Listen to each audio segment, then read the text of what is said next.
समाधान।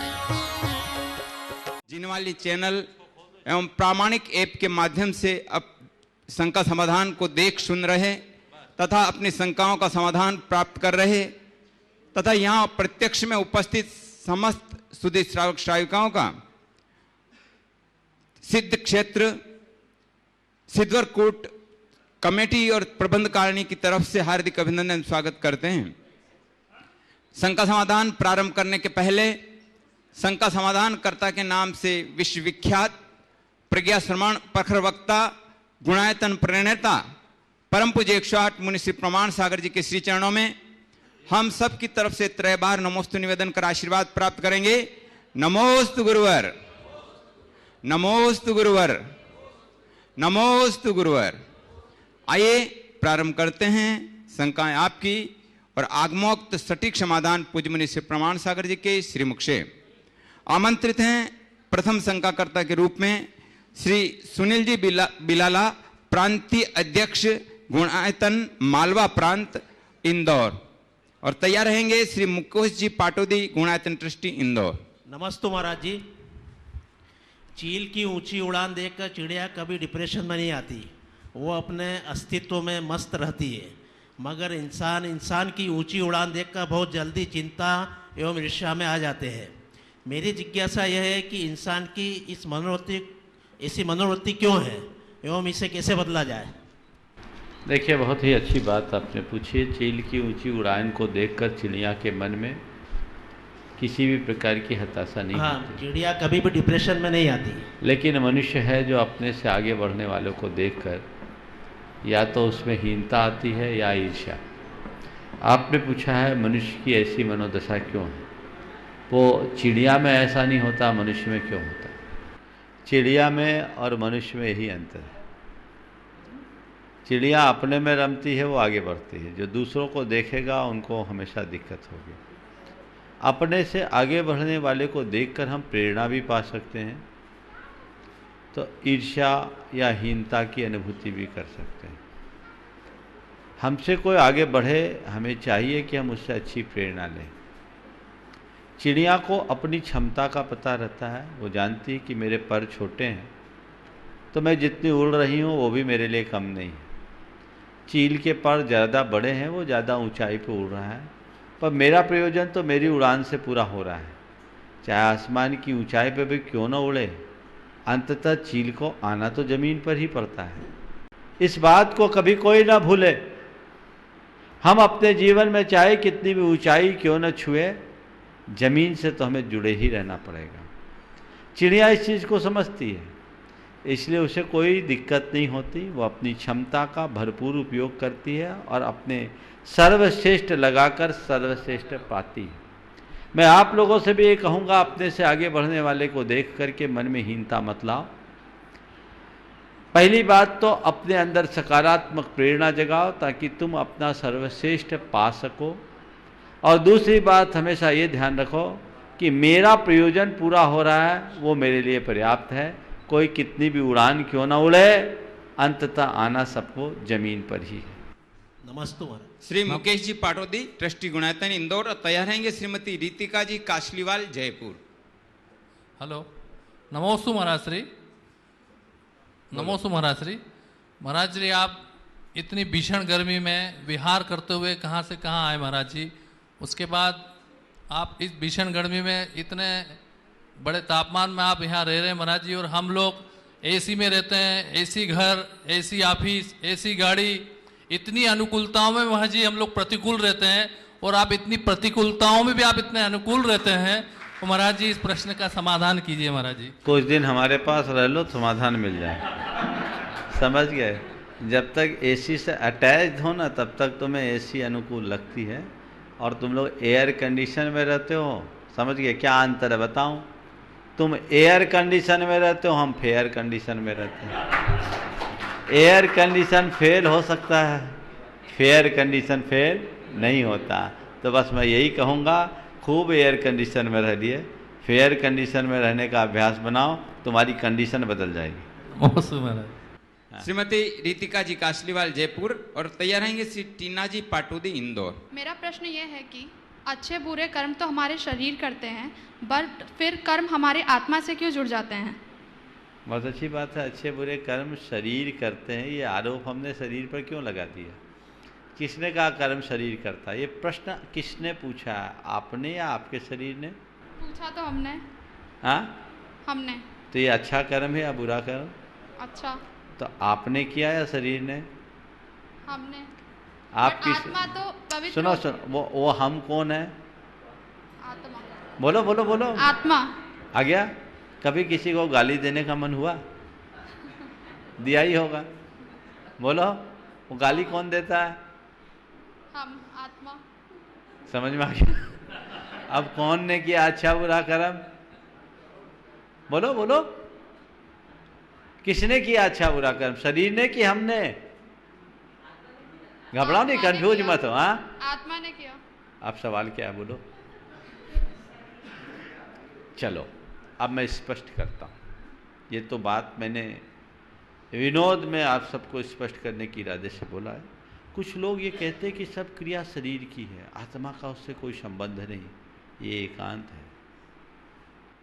शरीर के माध्यम से क्रिया करने वाला आत्मा है, कारक आत्मा शरीर जड़ है।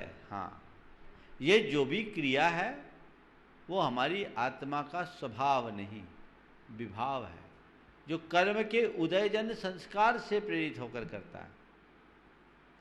तो अगर हमारी आत्मा में इतनी जागरूकता आ जाए कि कर्म के परिणाम स्वरूप मेरे द्वारा किए जाने वाली क्रियाएं मेरा कर्म नहीं, मेरा स्वभाव नहीं, मुझे इससे दूर रहना है, तो हम अपनी प्रवृत्तियों में आमूल चूल परिवर्तन कर सकते हैं। फिर हम कर्ता नहीं होंगे, दृष्टा होंगे, जो बहुत उच्च भूमिका की बात है। निचली भूमिका में सभी लोग जो बुद्धिपूर्वक क्रिया करते हैं वो क्रिया शरीर की नहीं, आत्मा की होती है, उसका परिणाम भी आत्मा को ही भुगतना पड़ता है। श्री टीना जी पाटोदी इंदौर और तैयार हैं दीपिका जी पाटोदी इंदौर। महाराज जी के चरणों में मेरे और मेरे परिवार की ओर से नमोस्तु नमोस्तु नमोस्तु। महाराज जी, मेरा प्रश्न ये है कि कुछ लोग ऐसे होते हैं हमारी ज़िंदगी में, हमारे मित्र या सगे संबंधी या पड़ोसी, जिनसे हमारे रिश्ते तो बहुत अच्छे होते हैं, लेकिन आजकल हर किसी के मन में एक दूसरे के लिए सिर्फ राग और जेलसी है, और जो मैं बहुत सी बार उनके व्यवहार में दिखता भी है, लेकिन हम कुछ कर नहीं सकते क्योंकि हम संबंध खराब नहीं कर सकते। तो महाराज जी, बहुत सी बार जब हम बैठे होते हैं तो हमें ये भी लगता है कि अब हमें ही बड़ा रहना चाहिए और हमें ही सब ठीक रखना चाहिए, लेकिन जब ऐसा मौका आता है तो हम वो कर नहीं पाते। तो ऐसी परिस्थिति में हम क्या करें कि अपने आप को मजबूत और बड़ा रख सकें, कि संबंध भी अच्छे चलते रहें और उल्टा हम लोग एक दूसरे की मदद करें कि वो भी आगे बढ़े, हम भी आगे बढ़ें और सब कुछ ठीक हो। देखिए, बात सही है, जिनके साथ हमारे संबंध होते हैं उन्हीं के साथ प्रायः हमारे नकारात्मक संबंध बढ़ जाते हैं। रिलेशन को मेंटेन करने के लिए हमें कुछ खास बातों का ध्यान रखना होगा। हम ये तो सोचते हैं कि सामने वाले के मन में मेरे प्रति किसी भी प्रकार की नेगेटिविटी ना हो, लेकिन हम ये क्यों भूल जाते कि हमने खुद ने नेगेटिविटी कितनी पाल रखी है। अगर हम ये सोचते हैं कि कोई मुझसे ईर्ष्या ना करे, कोई मुझसे घृणा ना करे, तो कोई मेरी बुराई ना करे, कोई मुझे नुकसान ना पहुंचाए, ये जो हम सोचते हैं उसके साथ हम ये क्यों नहीं सोचते हैं कि मैं भी किसी से ईर्ष्या ना करूं, मैं भी किसी से नफरत ना करूं, मैं भी किसी की बुराई ना करूं, मैं भी किसी का नुकसान न पहुंचाऊं। बल्कि ये कह करके भी लोग बुराई करते हैं कि वो मेरे प्रति बड़ी नेगेटिविटी रखता है। ये प्रशंसा है या निंदा? हाँ, निंदा। और फिर आप बताइए, नकारात्मकता का परिणाम नकारात्मक मिलेगा या सकारात्मक? नकारात्मक। हाँ, नकारात्मक। तो क्या करना, हमें एक बदलाव लाना। उसके लिए 4 बातें बता रहा हूं। सबसे पहले अपने मन को उदार बनाओ। क्या बनाओ? उदार। उदार बनाओ। और उदार बनाने के लिए क्या करो? गुणानुरागी बनो। क्या बने? गुणानुरागी। किसी के गुण दिखे तो उसके प्रति लगाव रखो, गुणग्राही दृष्टि रखो। दूसरी बात, यदि कोई अच्छा कार्य करे, उसमें कोई अच्छाई दिखे तो उसकी प्रशंसा करने की आदत डालो। अभी सुनने की आदत है, करने की नहीं। है ना, औरों की हम प्रशंसा कम करते हैं, आलोचना करने में माहिर हैं।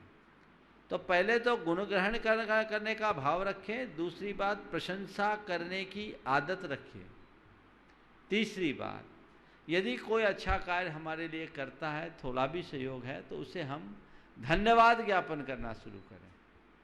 थैंक्स गिविंग हमारी होनी चाहिए, समझ गए। और चौथी बात बड़ी सरल सी है, थोड़ा जिनसे हमें रिलेशन मेंटेन करना है, एक स्माइल गिविंग शुरू कर दो, बस हल्का सा मुस्कान दे दो और उस मुस्कुराहट से सारे व्यवहार में मधुरता आ जाएगी। सामने वाले के मन में रहने वाली कटुता तुम्हारे एक मुस्कान से नष्ट हो सकती है, ये कोशिश करो। नमस्ते।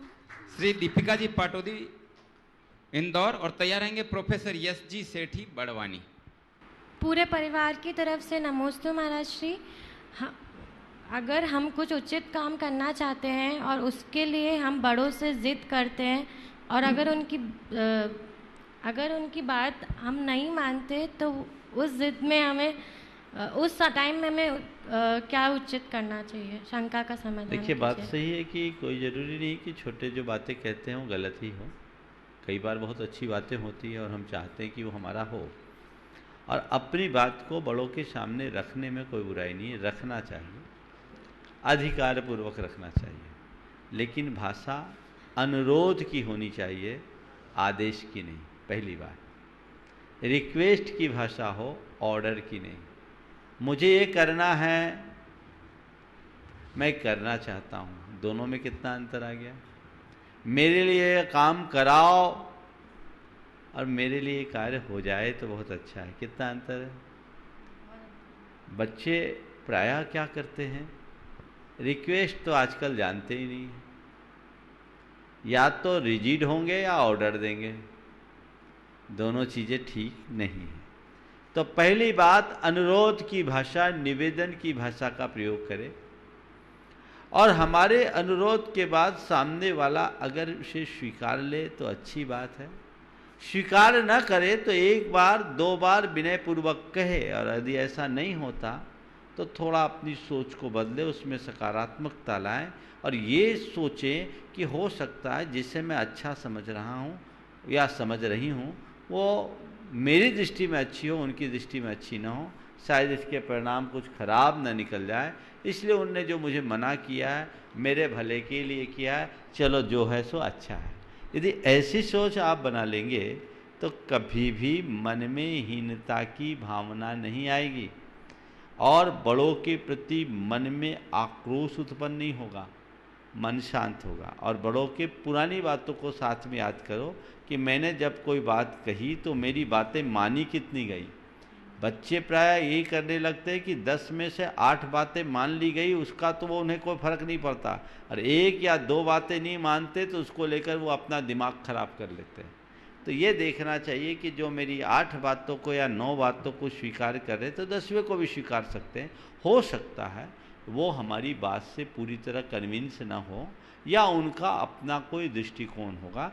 चलो ठीक है, समय पर अवसर मिलने पर हम फिर से अपनी बात रखेंगे, हो गया तो ठीक, नहीं तो वेट एंड वॉच। ये भाव अपने मन में लाओ तो मन कभी भी विद्रोही नहीं बनेगा और मन में कभी मायूसी नहीं छाएगी। नमस्ते महाराज जी। प्रोफेसर यश जी सेठी बड़वानी। महाराज श्री, तस्वीर और तकदीर दोनों में सिर्फ रंगों का फर्क होता है। मन चाहे रंगों से सजा दे तो तस्वीर बन जाए, अनजाने रंगों से सवार दे तो तकदीर बन जाए।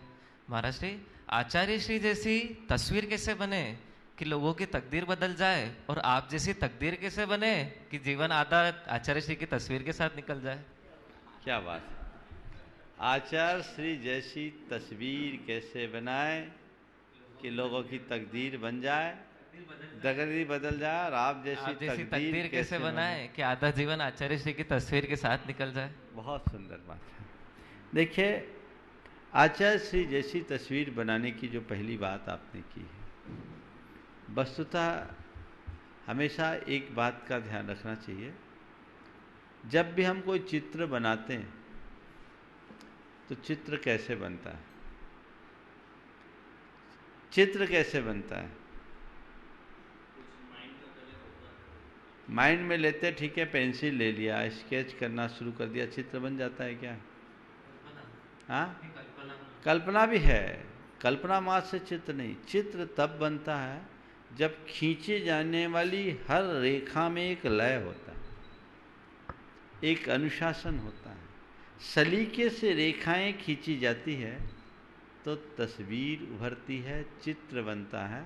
और चाहे जैसे आड़ी तिरछी रेखाएं खींच दो तो चित्र भी विचित्र हो जाता है। जिनके तस्वीर की बात आपने की है वो तस्वीर यूं ही नहीं बनी, अनेक जन्मों में वो चित्र खींचा गया है, रेखाएं खींची गई है तो तस्वीर बनी, और आज भी बना रहे हैं। तो हम चाहते हैं कि हमारी ऐसी तस्वीर बने, तो उसके लिए हमें अपनी तदबीर सुधारना होगा। क्या करना होगा? तदबीर अपनी करनी सुधारिए।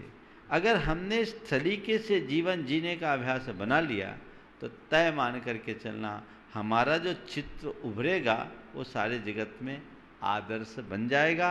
और जिसकी तदबीर अच्छी होगी उसकी तस्वीर भी अच्छी होगी और तकदीर भी अच्छी होगी।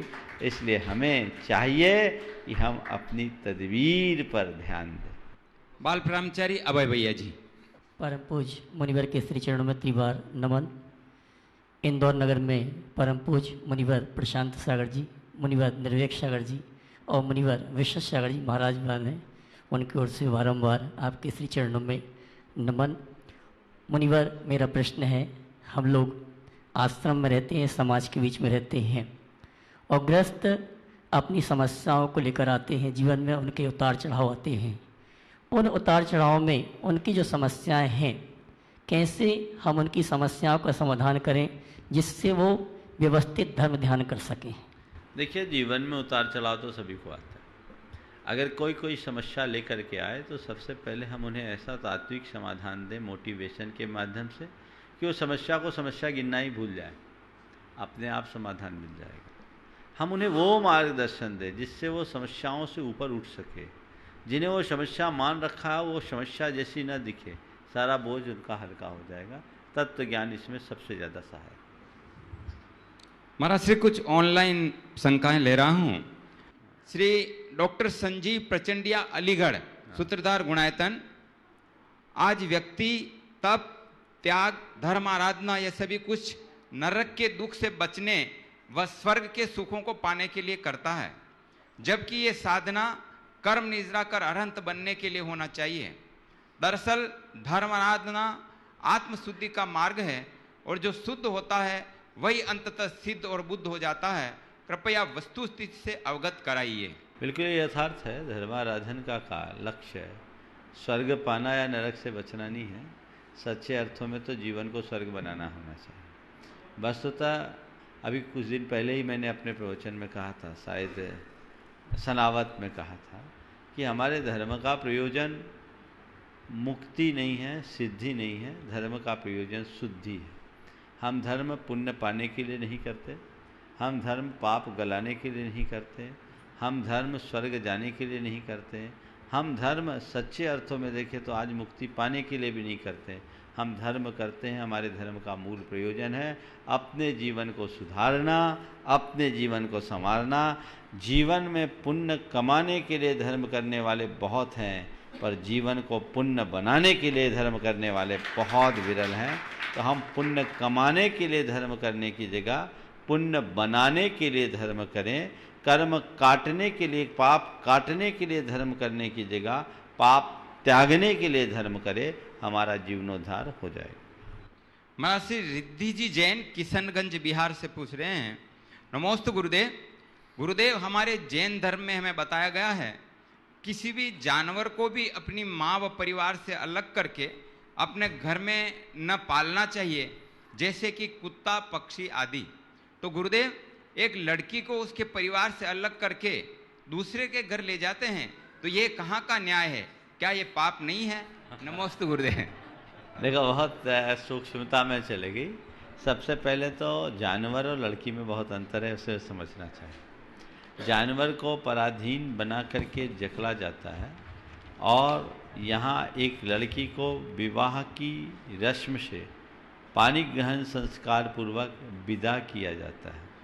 और अगर ऐसा न किया जाए तो न धर्म की पुष्टि होगी, न संतति और संस्कृति फलेगी फूलेगी। ये एक मांगलिक क्रिया है, संस्कार है, जो उसे भावी सामने वाले के वंश की अभिवृद्धि के लिए भेजा जाता है और आगे चल कर के वो संतति का विकास करती है। इसमें किसी भी प्रकार की यातना नहीं। हाँ, ये बुरा तब होगा जब उसकी इच्छा के विरुद्ध जोर जबरदस्ती से, डरा धमका कर, इस दबाव प्रभाव से यदि किसी के साथ इस तरह का व्यवहार होता है तो गलत है। आप देखते हैं लड़कियों का विवाह होता है तो माँ बाप तो विदा करते ही हैं, लड़कियां खुद उसमें रजामंद होती कि नहीं होती? बोलो, कोई लड़की है जो चाहती हो मेरी शादी ना हो? हाँ, मोक्ष मार्ग में निकलना हो तो बात अलग है, और आजकल लिव इन जैसे कंसेप्ट से भर गए हों तो बात अलग है, लेकिन यथार्थ यही है, इसलिए इसको उससे जोड़ना कतई उचित नहीं है। सोनम जैन उदयपुर से पूछ रहे हैं महाराज श्री, हमने शुरुआत से धर्म को समझा है जैसे हमारे गुरु ने समझाया है, पर अब शादी के बाद ससुराल में सब कुछ उल्टा ही है, जो कभी हमने देखा ही नहीं। जैसे पूर्वज को पूजना, लक्ष्मी जी, गणेश जी, हनुमान जी, इन सब में आस्था, भोग चढ़ाना तो हमने शादी से पहले कभी किया ही नहीं। अब ऐसे हालत में अपने आप को कैसे ढालें? अगर मैं ससुराल वालों को खुशी के लिए ये सब ना करूं तो रिश्ते में दिक्कत आ जाती है, और यह सब करने को मेरा मन नहीं मानता है। अब ऐसे में क्या करूं? यह सब देखकर तो ऐसा लगता है कि जैन लोग तो जैनों जैसे है ही नहीं। ऐसा लगता है कि घर वालों ने गलत जगह शादी करा दी। अब ऐसे हालात में अपने आप को कैसे समझाऊं? देखिए, बड़ी ज्वलंत समस्या है, कई लोगों के साथ ऐसा होता है। धार्मिक उपासना आत्मकल्याण के भाव से करना चाहिए। हम लोग वीतराग पथ के अनुयायी हैं और हमारी उपासना आराधना वीतराग। अब ऐसी स्थिति में मैं तो यही कहूँगा कि चेलना बनो। सैनिक को जैसे चेलना ने अपने विचारों से बदला, सैनिक जैन धर्म का घोर विरोधी था और अन्य मतों के प्रति विश्वास रखा करता था, लेकिन चेलना ने उसका हृदय परिवर्तित किया और ऐसा परिवर्तित किया कि भगवान महावीर का पक्का भक्त बना दिया। तो आपके साथ भी अब जो होना था हो गया। इसे लेकर के मन में हताशा लाने की जगह ये सोचो कि यही मेरा नियोग था, मेरे कर्म का उदय था, जो हो गया सो हो गया। अब अपने व्यवहार के बल पर इसे सुधारो। अब रहा सवाल मन के विरुद्ध इस तरह की क्रियाओं में हम सम्मिलित हों या ना, बिल्कुल सम्मिलित होने की आवश्यकता नहीं है, लेकिन उसका प्रतिवाद अत्यंत विनम्रता से करें, अक्खड़पन न रखें। परिवारजनों से कह दें कि मैं आपके सब बातों को मानूंगी, पर मेरी जो धार्मिक आस्था है कृपया कर उसमें मुझे किसी भी तरह से आप बाध्य न करें। मुझे मेरी तरीके से चलने दें, मुझे मेरी तरीके से जीने दें। मैं न किसी की निंदा करूंगी, न किसी की प्रशंसा करूंगी। आप मुझे मेरे तरह से चलने दें। थोड़े दिन लोग कुछ बोलेंगे, लेकिन आपका व्यवहार यदि विनम्र बना रहेगा अन्य कार्यों में तो धीरे धीरे ऐसा हो जाएगा। एक ऐसी ही बहन के साथ ऐसी स्थिति बनी और उसने ऐसा ही रास्ता अपनाया। जब ये देखा तो एकदम से घबरा गई, लेकिन उसने बहुत समझदारी से काम लिया। एक दिन पूरे परिवार के लोगों को उसने सबके सामने उपस्थित होकर अपने मन की व्यथा कह दी। बोला, ऐसा आप करोगे तो मेरा मन बहुत दुखी होगा, मैं खुश नहीं रहूँगी और मेरी आत्मा जिस चीज़ के लिए गवार नहीं करती वो मैं नहीं कर सकती। कृपा कर आप लोग मुझे कोऑपरेट करें। कुछ दिन, लगभग 2-4 महीना लोगों ने दबाव दिया, लेकिन वो सब बात को सुन करके अनसुना करने लगी, अत्यंत विनम्रता से टालने लगी। देखा कि भैया ये तो अलग रंग में रंगी हुई है। लोग 6 महीने बाद खुद शांत हो गए कि इसको अपना काम करने दो, अपन अपना काम करें। यदि इतनी धीरज और समझदारी से आप काम करें तो आपकी भी स्थिति ठीक बन सकती है। महाराज श्री रितेश जी जैन उदयपुर से पूछ रहे हैं, नमोस्तु गुरुवर, किसी दिन एक मटका और गुलदस्ता साथ में खरीदा हो और घर में लाते ही 50 रुपये का मटका अगर फूट जाए तो हमें इसका बहुत दुख होता है, क्योंकि मटका इतनी जल्दी से फूट जाएगा ऐसी हमें कल्पना भी नहीं थी। परंतु गुलदस्ते के फूल जो 100 रुपये के हैं वो शाम तक मुरझा जाएं तो भी हम दुखी नहीं होते, क्योंकि ऐसा होने वाला ही है, यह हमें पता ही था। मटके की इतनी जल्दी फूटने की हमें अपेक्षा ही नहीं थी, तो फूटने पर दुख का कारण बना, परंतु फूलों से अपेक्षा नहीं थी, इसलिए वे दुख का कारण नहीं बने। इसका मतलब अपेक्षा जिसके लिए जितनी उतना उसकी तरफ से उतना दुख ज़्यादा, और जिसके लिए जितनी अपेक्षा कम उसके लिए उतना ही दुख भी कम। तो क्या वास्तविक दुख स्वयं हमारे भीतर ही है? कृपया समाधान करें। बिल्कुल यथार्थ है। हम अपने मन की अपेक्षाओं के कारण ही दुखी बनते हैं। हम जैसी अवधारणा बना लेते हैं हमारी वैसी सोच हो जाती है, और जैसी सोच और अवधारणा होती है तदनुरूप हमारी प्रवृत्ति होती है। इसलिए हमें चाहिए कि हम ऐसे अपने आप को वैसी प्रवृत्तियों से बचाएं, अपनी अपेक्षाओं को कम से कम रखें। अगर हम अपेक्षाओं को कम कर ले या अपने दृष्टिकोण को बदलने में समर्थ हो जाए तो ये सब बातें हमारे लिए अत्यंत सहज हो सकती है। महाराज श्री, एक ज्वलंत प्रश्न जो आजकल चल रहा है व्हाट्सएप पर, आजकल व्हाट्सएप के माध्यम से एक विशेष खुशखबरी के नाम से मैसेज चल रहा है कि संत शिरोमणि आचार्य भगवान विद्यासागर जी महामुनिराज का मंगल विहार जबलपुर से राजस्थान की ओर चल रहा है, और सही जानकारी प्राप्त की तो पता चला कि आचार्य भगवान जबलपुर में ही सत्संग विराजमान है। व्हाट्सएप के माध्यम से गलत खबर ज़्यादा फैलाई जा रही है। मैसेज तो बहुत आते हैं, कैसा पता करें कि कौन सा मैसेज कहाँ तक सही है?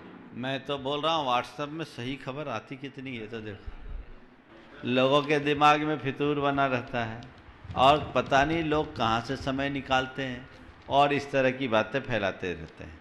गुरुदेव के सानिध्य में वहाँ वाचना चल रही है, और आने वाले अक्षय तृतीया को यानी 7 मई को जबलपुर में एक बहुत बृहद आयोजन संपन्न होने जा रहा है। मैंने सुना है वहाँ पर एक आयुर्वेद कॉलेज की स्थापना होने जा रही है, और भी योजना है। एक बहुत अच्छा कार्य गुरुदेव के आशीर्वाद से वहाँ हो रहा है और उसकी व्यापक तैयारियाँ चल रही। यद्यपि मुझे उसकी पूर्ण जानकारी नहीं, लेकिन इतनी ही जानकारी आज मिली। जहाँ तक राजस्थान की बात है, राजस्थान के लोगों की आतुरता मैं जानता हूँ। वहाँ के लोग बहुत आतुर हैं, और वहाँ तो कोई सपने में भी गुरुदेव का नाम ले ले तो लोग पागल हो जाते हैं। लेकिन मेरा ये कहना है लोगों को इस भांति पागल न बनाएं, सही जानकारी और तथ्य के आधार पर प्रचारित करें। आचार्य गुरुदेव का उधर बिहार नहीं है। हाँ, हमने सुना है एक मुनि विद्यासागर जी हैं जो इन दिनों चांद खेड़ी की ओर गुना से विहार कर रहे हैं। वो नाम शाम को लेकर के लोग इस तरह का भ्रम फैला रहे हैं। ये बिल्कुल ही शरारतपूर्ण कार्य है। आचार्य जी को इस तरह से नहीं जोड़ना चाहिए, और जो भी इस तरह के व्हाट्सएप फैला रहे हैं उन्हें हमें रोकना चाहिए। और आप सबसे मैं बोलता हूँ, व्हाट्सएप में इस तरह के मैसेज फैलाने की प्रवृत्तियाँ छोड़िए। फॉरवर्ड करने से पहले कम से कम उसे सत्यापित तो कीजिए। कई बार आप अनजाने में भ्रम फैलाकर पाप के भागीदार बनते हैं। इस पाप से बचने के लिए थोड़ा सावधान होना आवश्यक है। द्रुमिल सिंघवी अहमदाबाद से पूछ रहे हैं, नमोस्तु महाराज जी। महाराज जी, मैं 21 साल का हूँ। कुछ साल पहले मेरी माँ ने अदर कास्ट में मैरिज किए हैं, लेकिन अभी मैं उनसे अलग मकान में रह रहा हूँ, पर हर रोज़ मेरी माँ मेरा भोजन लेके आती है।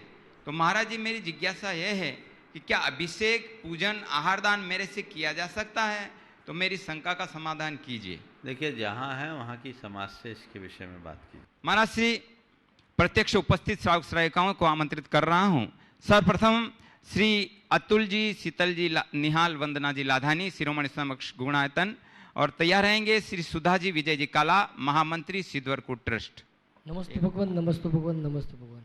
भगवान, मैं आज बैठा था तो सब लोग बोल रहे थे कि गुरुदेव आपकी ये मंगल भावना, हमने मंगल भावना पढ़ी, बहुत अच्छी थी। हम देरासर में भी पढ़ रहे हैं, देरासर में भी लगा रहे हैं, मंदिर जी में भी लगा रहा है। तो गुरुदेव, ये तो ठीक बात हुई, लेकिन मंदिर हम ऐसा क्या करें कि ये मंगल भावना पढ़ने के बाद हम ये जीवन भी हमारा मंगलमय हो, और ये ऐसा कुछ करें कि जो आपकी मंगल भावना आप जो बनाई है वो सार्थक हुए और हम सबके जीवन का कुछ माने।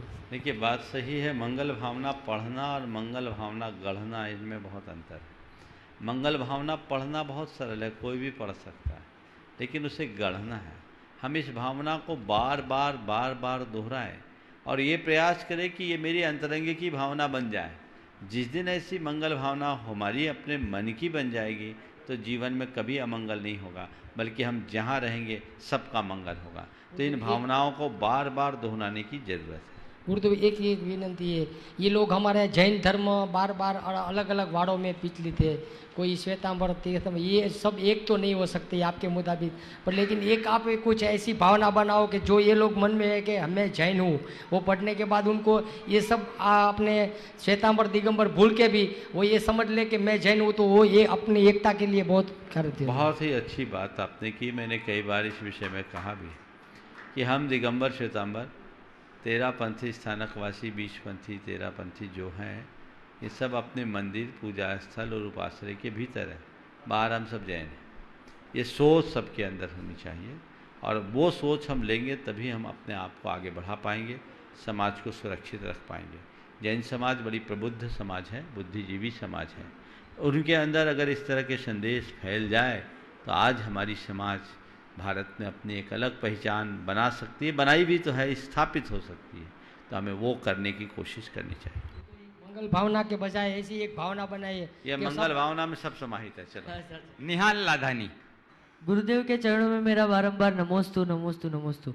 गुरुदेव, आज आपके साथ दोपहर में जब बैठा था तो मैंने देखा कि एक भैया थे जिसने आपकी 3-4 फोटो है उसके मोबाइल में ली और बाद में 2-3 फोटो ऐसे बोलकर डिलीट कर दी कि ये अच्छी नहीं है, ये अच्छी नहीं है, ये वाली अच्छी है।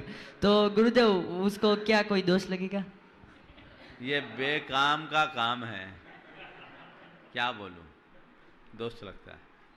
और गुरुदेव, कई बार ऐसा होता है कि कोई फोटो खींच लेते हैं तो वो बाद में गैलरी में आती है, तो गैलरी में ऐसी जगह पे आ जाती है जहाँ बाजू में कुछ और चीज़ होती है जो अच्छी नहीं होती, और उसके बाजू में गुरुजी की फोटो आ जाती है, तो वो क्या सही है? देखो, इन सब चीज़ों का अधिक उपयोग असाधना करा देती है।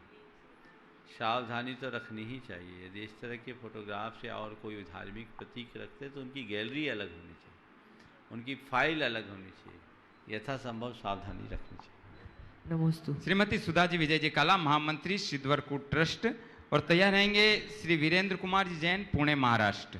नमोस्तु महाराज जी, नमोस्तु महाराज जी, नमोस्तु महाराज जी। निमाड़ की भीषण गर्मी में 46 डिग्री टेम्परेचर में इतना परिसर सहते हुए भी इतने सरस सहल आपकी तपस्या वंदनीय है महाराज जी। महाराज जी, छोटी सी शंका है। निंदा मानसिक विकृति है। संसार का प्राणी शक्कर की मिठास में जितना आनंदित नहीं होता उतना निंदा रस पान में आनंदित होता है, किंतु आनंद जीवन के सच्चे आनंद को डुबो देता है। फिर भी आज प्राणी इसलिए दुखी है कि सामने वाला सुखी क्यों है। हम पर निंदा से कैसे बचें, कृपया समाधान कीजिए। देखिए, मनुष्य की एक बहुत बड़ी दुर्बलता है पर निंदा की, और आपने बिल्कुल ठीक कहा। एक आपने अनुभव किया होगा, कोई अगर बड़े से कोई अभिवादन करता है तो आप कहते हैं खुश रहो। खुश रहो कहते सब है, लेकिन खुश रह देख नहीं पाते हैं। ये मन की ईर्ष्या मनुष्य को निंदा की ओर प्रवृत्त करती है। औरों की निंदा से बचने के लिए कुछ बातें आप सबसे कह रहा हूँ। निंदा का कृत्य बड़ा निंदनीय कृत्य है, इससे हमें बचना चाहिए। पर ये कौन करता है, इसके पीछे जो खास कारण है वो भी हमें पहले समझना चाहिए। ओछी मानसिकता हमें निंदा की ओर प्रवृत्त करती है। अहमन्यता, खुद को बड़ा मानने की प्रवृत्ति दूसरे की निंदा की ओर दौड़ती है। छिद्रान्वेषी प्रवृत्ति, दोष दर्शन की वृत्ति हमें निंदा की ओर ढकेलती है।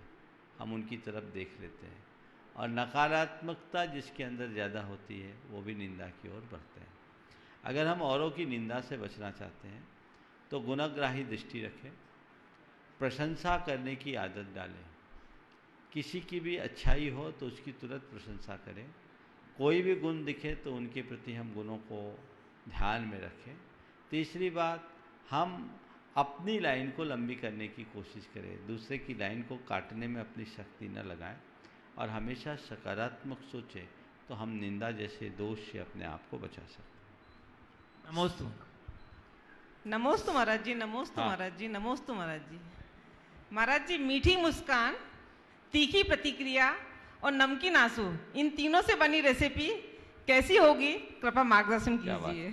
मीठी मुस्कान, तीखी प्रतिक्रिया और नमकीन आंसू, इन तीनों से मिली हुई रेसिपी कैसी होगी?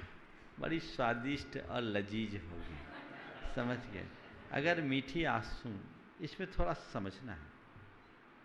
मीठी मुस्कान, तीखी प्रतिक्रिया और नमकीन आंसू एक्चुअल में देखें तो जायके को बिगाड़ने वाली है, अच्छी नहीं। मुस्कान जब मीठी होती तभी अच्छी लगती है, जैसे उसके साथ तीखी प्रतिक्रिया का तड़का लगता है ना, तो सबकी मुस्कान दूर हो जाती है और माहौल बिगाड़ देती है।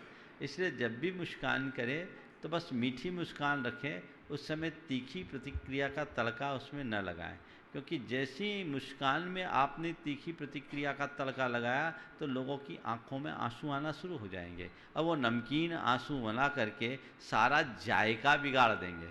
इसलिए तीनों चीज़ों को अपनी अपनी जगह रखें।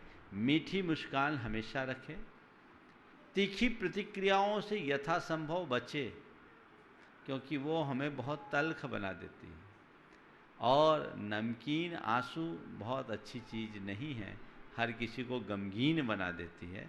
इसलिए कोशिश करें हम मीठी मुस्कान रखें। इस मुस्कान में इतनी ताकत है कि कितनी भी मुस्कान हो शुगर नहीं होगी। धर्म का तड़का लग जाए तो आनंद हो जाए। हाँ, आनंद ही आनंद है। चलिए, श्री वीरेंद्र कुमार जी जैन, पुणे महाराष्ट्र, और तैयार रहेंगे श्री सुनील जी जैन, दृष्टि पब्लिक स्कूल, सनावद। मुनिश्री नमोस्तु नमोस्तु नमोस्तु। महाराज जी, पिछले 3 शिविर में आपके सानिध्य में आपके आशीर्वाद से भाग लिया और काफ़ी उसमें अच्छा भावना आई और निरंतर विकास हो रहा है, अंतरंग से मन से प्रतीत होता है। प्रश्न महाराज जी वर्तमान परिवेश का है।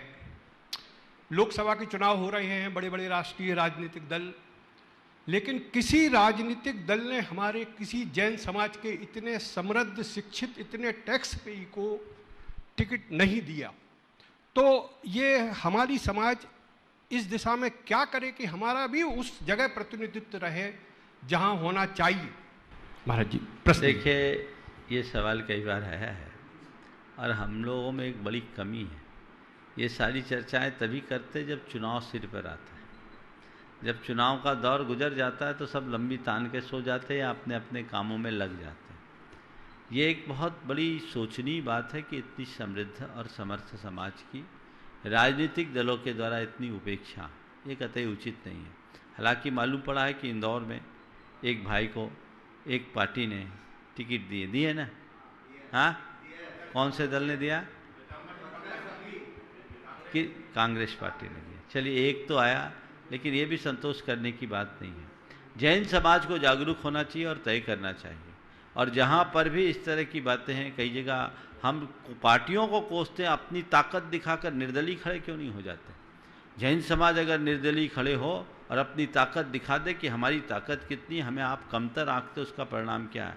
समाज को आगे आना चाहिए। अभी सागर में निर्दलीय प्रत्याशी खड़ा हुआ मुकेश जैन ढाना, पूरी समाज को एकजुट हो जाना चाहिए और लग करके अपनी ताकत दिखा देना चाहिए कि जैन समाज क्या है और जैनों की उपेक्षा करने का परिणाम क्या आएगा। ये एक अवसर है और इस समय अगर आगे आकर के इस तरह का काम किया जाए तो बहुत अच्छा होगा।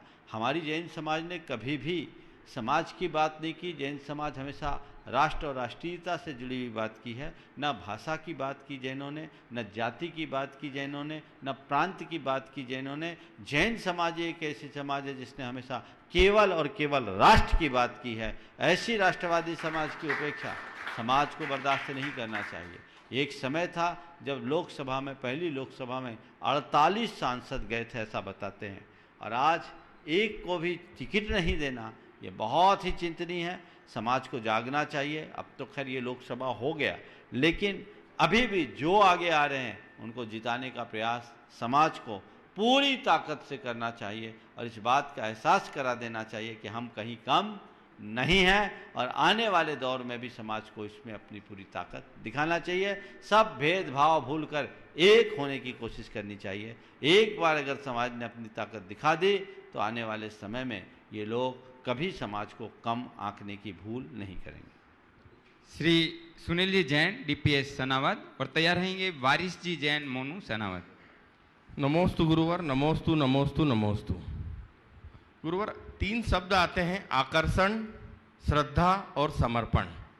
इन तीनों में क्या अंतर है और ये तीनों क्या लिंक्ड हैं? आकर्षण, श्रद्धा और समर्पण। देखिए, आकर्षण में है लगाव, श्रद्धा में है भाव। ध्यान से सुनना। आकर्षण में है लगाव, श्रद्धा में है भाव और समर्पण में है ठहराव। समझ में आ गया? लगाव, भाव, ठहराव। आकर्षण होगा, थोड़ा लगाव आएगा, एक खिंचाव आता है। लेकिन भाव हमारा कब जुड़ता है? जब श्रद्धा होती। बिना श्रद्धा के भाव नहीं जुड़ सकता। तो श्रद्धा से भाव जुड़ता है, हमारा भाव जुड़ गया।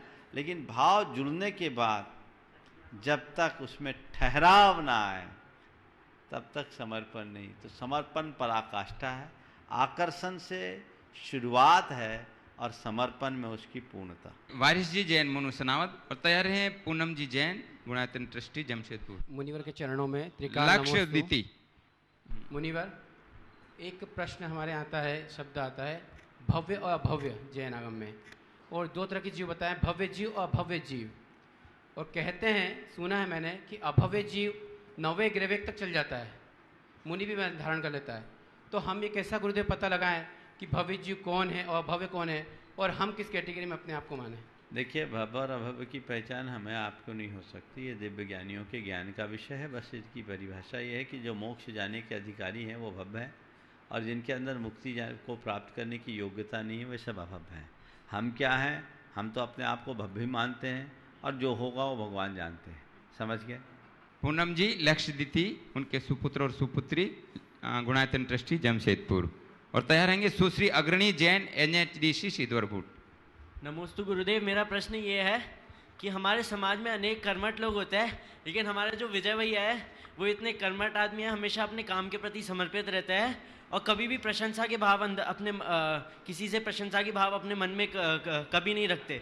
तो हम इस ऐसे गुण को समाज में कैसे बढ़ाएं और अपने अंदर लागू करें? बस ऐसे ऐसे देख करके प्रेरणा लो और आगे बढ़ो।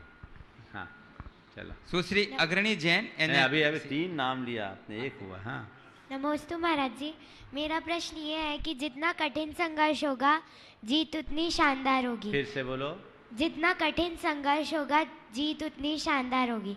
तो हम ऐसा क्या करें जिससे कठिन से कठिन परिस्थिति आने पर भी घबराए नहीं और शानदार जीत हासिल कर सकें? जितना कठिन संघर्ष होगा जीत उतनी शानदार होगी। बिल्कुल इस सूत्र वाक्य को आत्मसात कर लो, और जब भी कोई कठिनाई आए, कोई विषम परिस्थिति आए, समझना ये मेरे लिए एक चुनौती बनकर आई है और ये मेरी एक शानदार जीत की भूमिका है। मुझे यहाँ अपनी तैयारी करनी है, तत्परता के साथ जुटना है, अपना सर्वश्रेष्ठ अर्पित करना है, परिणाम अपने आप आएगा। पूज्य गुरुदेव के चरणों में कोटि कोटि नमन है। गुरुदेव, बहुत पहले आपने 7 प्रकार के भय की चर्चा करी थी, तो उस भय से तो आपने इतना अधिक मजबूत व स्ट्रांग बना दिया 4 साल में कि हम कठिन से कठिन परिस्थितियों में भी डटकर सामना कर सकते हैं। लेकिन जो गुरु के प्रति भय होता है, क्या ये वह बना रहना चाहिए? बना ही रहना चाहिए। ये भय नहीं है, ये एक श्रद्धाजन्य संकोच है, ये सकारात्मक भय। और ये भय मनुष्य को उसके मार्ग में स्थिर रखते हैं। आज भी हमें हमारे गुरु का भय है और दुनिया में किसी का भय नहीं। केवल एक बात कि अगर उन्हें कुछ लगा तो वो क्या सोचेंगे, उन्हें मुझे लेकर के कुछ सोचना पड़े तो ये मेरे लिए उचित नहीं है। एक सच्चे शिष्य और भक्त की ये पहचान होती है। तो ये भय तो होना ही चाहिए। गुरु का भय हो, पाप का भय हो, भगवान का भय हो, ये जीवन के उद्धार का आधार। नमोस्तु। सुश्री अग्रणी जैन NHDC सिद्धवरकोट। और तैयार हैं श्रीमती विनीता नीलेश जी बाकलीवाल सनावत। नमोस्तु महाराज जी, कहते हैं कि स्वयं से बहस करोगे तो सारे सवालों के जवाब मिल जाएंगे, अगर दूसरों से बहस करोगे तो और नए सवाल खड़े हो जाएंगे। गुरुवर, हम स्वयं से कैसे बहस करें कि अपने सवालों के उत्तर खुद में ही ढूंढ सकें? कृपया देखिए, बहुत अच्छा। स्वयं से कैसे बहस करें कि अपने सवालों के उत्तर खुद में ही ढूंढ सके, उसका तरीका है कुछ नहीं। एक जगह बैठ जाओ, आंखें बंद करो, सुबह से शाम तक के विचारों को रिकॉल करो, विचार करो, मैंने क्या बोला, क्या सोचा, क्या किया। जो अच्छा किया, जो अच्छा बोला और अच्छा सोचा, उसको बार बार दोहराने का संकल्प लो।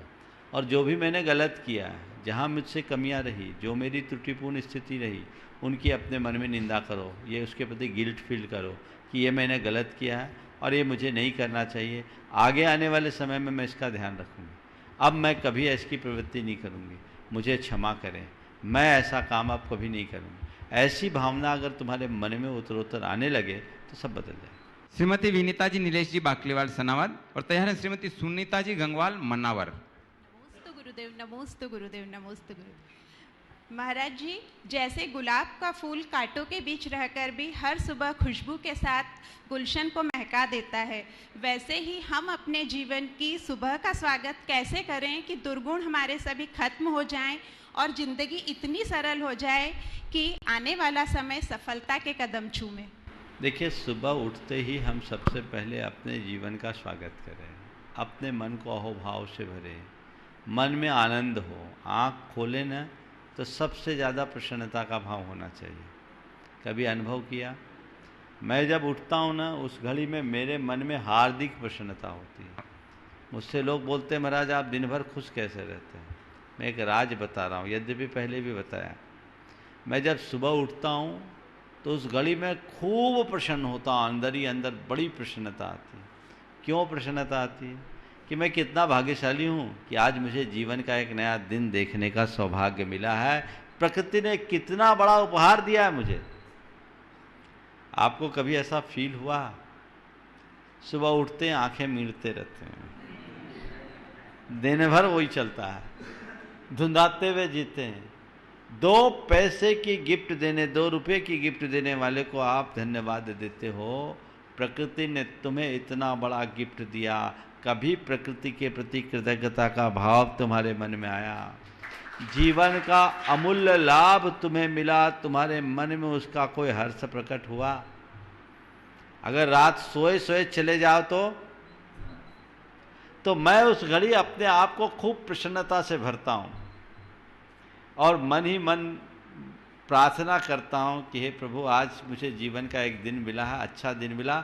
आज के दिन को मैं प्रसन्नता से बिता सकूँ, सकारात्मकता के साथ बिता सकूं, शांति के साथ बिता सकूं और ऐसी शक्ति मेरे अंदर आए, ऐसी भावना मैं अपने हृदय में जगाता हूं।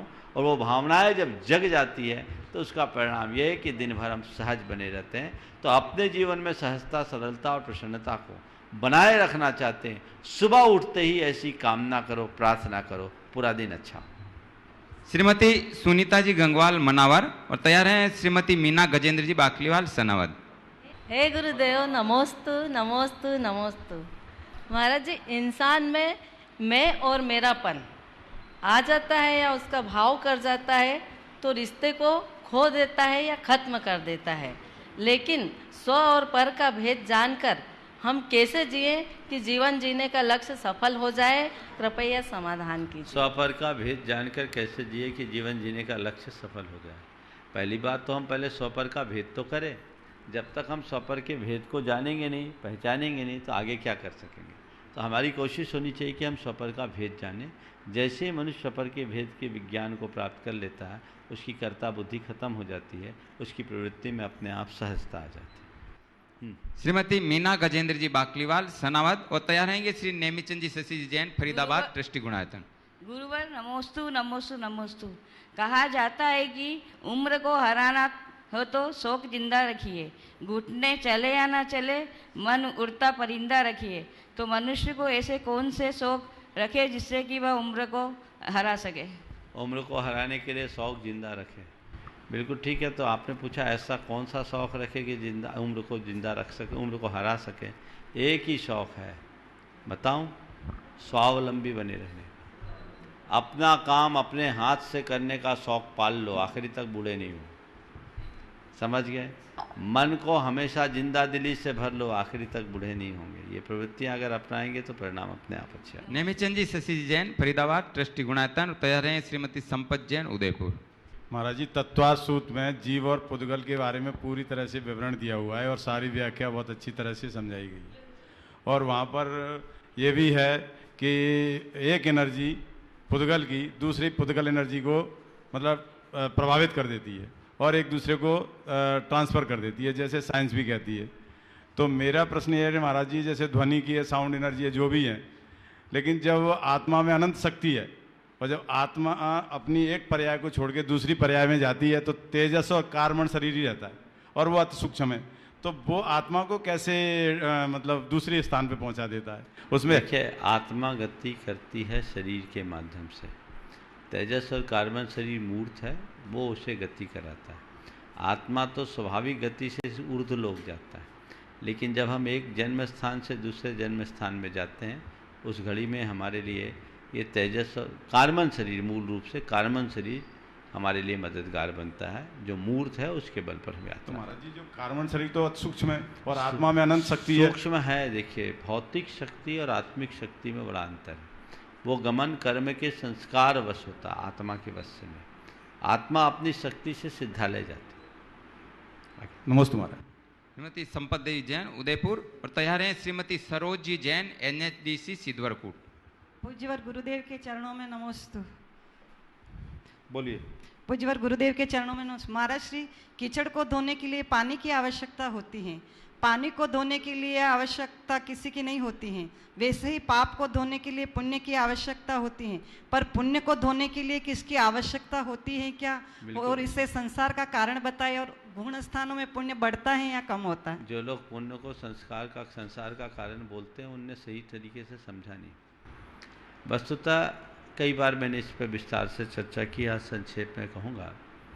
पुण्य संसार का कारण नहीं है, पुण्य का फल संसार का कारण। जो पुण्य के फल के भोग में लगते हैं वो पाप करते हैं और अपने संसार को बढ़ाते हैं। पुण्य की क्रिया करना बुरा नहीं है, प्राथमिक भूमिका में पुण्य की क्रिया धर्म है, पर पुण्य के फल को लक्ष्य बना करके चलना ठीक बात नहीं है। हम पुण्य की क्रिया करें, पुण्य के फल की वांछा न करें। पुण्य अपने आप छूटता है, उसे छोड़ना नहीं पड़ता। पुण्य को अनुकूल दिशा में बहने वाली वायु की तरह कहा है, जो हमारी जीवन नौका को समय से पूर्व हमारे गंतव्य तक पहुंचाती है। शास्त्रों में लिखा है, मोक्षस्यापि परम पुण्यातिशय चारित्र विशेषात्मक पौरुषाभ्याम एवं संभवात्। मोक्ष की प्राप्ति परम पुण्य के अतिशय और विशेष चारित्र रूप पुरुषार्थ के बल पर ही संभव है, इसके अलावा और कोई रास्ता नहीं। इसलिए पुण्य को इस तरह से हे कहना ठीक बात नहीं है। चार बातें हैं: पुण्य पाप कर्म, पुण्य पाप बंध, पुण्य पाप क्रिया और पुण्य पाप फल। जहाँ तक पुण्य और पाप कर्म की बात है तो दोनों समान है। पुण्य पाप बंध की जहाँ तक बात है तो जैसे जैसे हम ऊपर के गुणस्थानों में जाते हैं वैसे वैसे पुण्य का बंध बढ़ता है, पाप का बंध मिटता जाता है। पुण्य पाप क्रिया, निचली भूमिका में पाप की क्रिया होती है, जब धर्म को धारण करता है तो पुण्य की क्रिया होती है, और एक भूमिका में चले जाने के बाद साधक पुण्य और पाप की क्रिया से ऊपर उठ जाता है। लेकिन पुण्य पाप फल, पुण्य पाप का फल दोनों समान ही है। पुण्य और पाप की क्रिया में पुण्य की क्रिया उपयोगी है, पाप की क्रिया है, सर्वथा है। और पुण्य और पाप का जहाँ तक फल है तो फल तो चाहे पुण्य का हो वो भी बुरा और पाप का हो वो भी बुरा, क्योंकि इन फल के भोगने में जीव पाप ही करता है। पर महाराज श्री, जैसे जैसे पुण्य करेगा, पुण्य कौन से गुण स्थान में घटता है कि बढ़ता है? उत्तरोत्तर बढ़ेगा। सबसे ज्यादा पुण्य बनता है 10वें गुण स्थान के आखिरी समय में, और उसके बिना किसी को केवल ज्ञान नहीं होता। नमस्ते। श्रीमती सरोज जी गुलजारी लाल जैन NHDC सिद्धवरकूट, और तैयार रहेंगे विकास कुमार जैन NHDC मोरटका सिद्धवरकूट। महाराज श्री के चरणों में त्रिवार नमोस्तु नमोस्तु नमोस्तु। महाराज श्री, मेरी एक छोटी सी जिज्ञासा है कि नारी की तुलना पृथ्वी से क्यों की गई है? क्योंकि जैसे पृथ्वी सबको सह लेती, नारी में भी सबको सहने की शक्ति है, अगर सहना चाहे तो।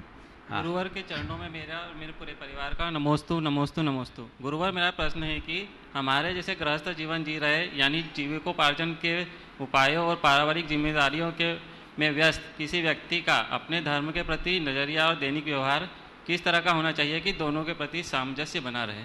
देखिए, आप जैसे लोगों का धार्मिक जीवन और गृहस्थिक जीवन में सामंजस्य बनाकर जीने का नज़रिया कैसा होना?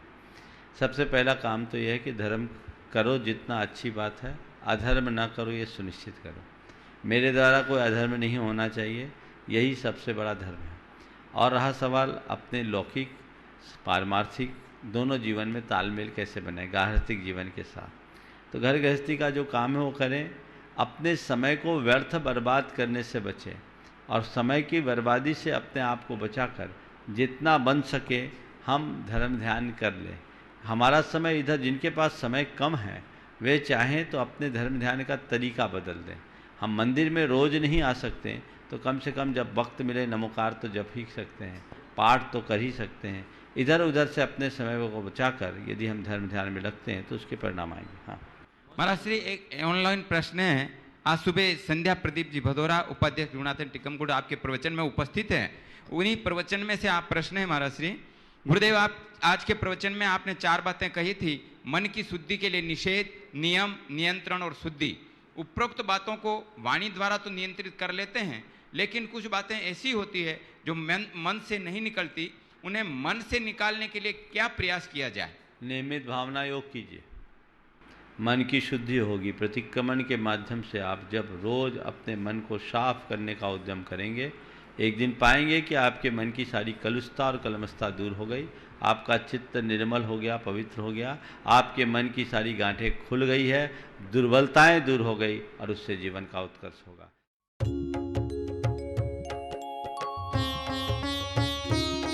शक का समाधान।